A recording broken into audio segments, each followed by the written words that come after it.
Kung ang mag-asaway sila ay nasa altar, 2 weeks ago mayroon tayong ikinasal, si Pastor Debbie at saka si Justin. Meron ho silang sinumpaan na till death do us part. Ang kamatayan lamang ang siyang magpapahiwalay sa kanila.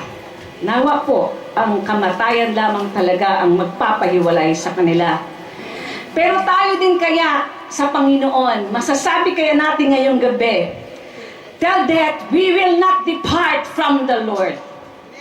Hallelujah! Nakon? Amen!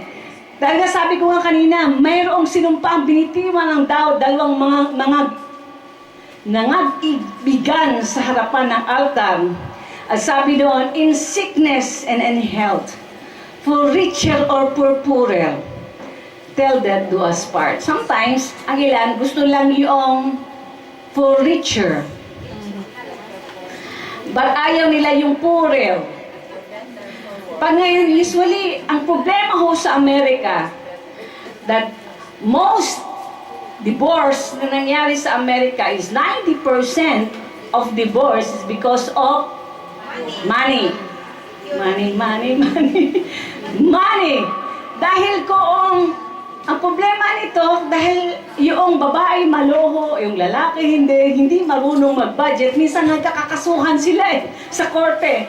Kaya dahil sa money.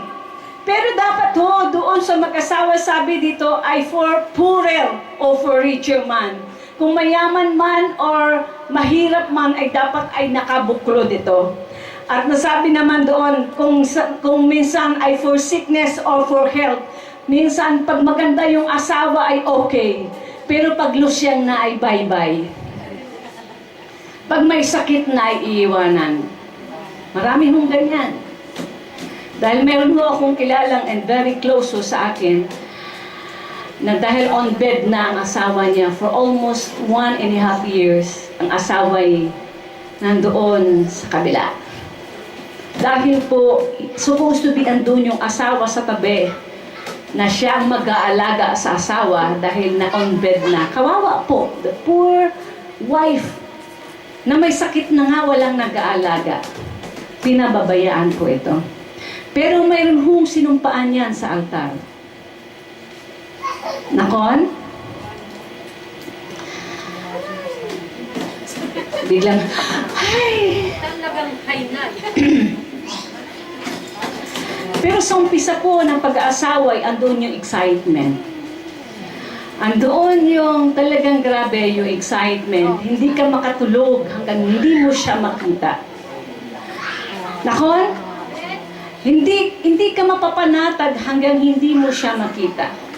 Pero yung sa dulo noon ng huli-huli na may mga problemang dumating, nagkakaroon na ng problema. Dahil sa pressure na mag-asawa, kalaluan po ay humihina yung pagmamahal sa bawat isa.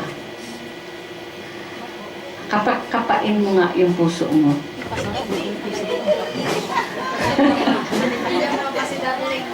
Andiyan pa ba sa puso mo yung asawa mo o yung minamahal mo? O mayroon ng ibang nasa puso?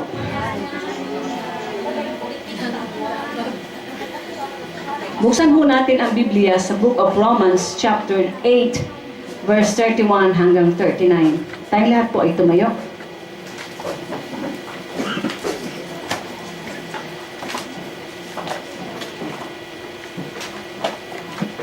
Salit-salitan po tayo. What then shall we say of this? If God is for us, who can be against us? Verse 32.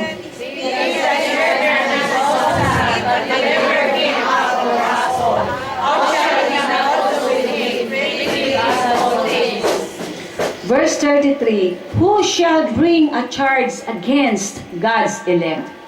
It is God who justifies. Verse 34 kayo?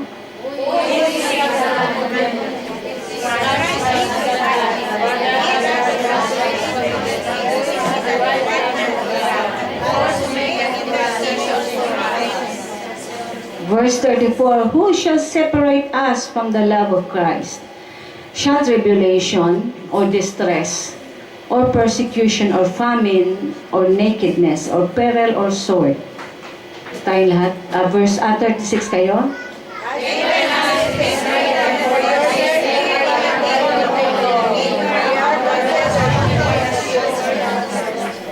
Yet in all these things we are more than conquerors through Him who loved us. Verse 38.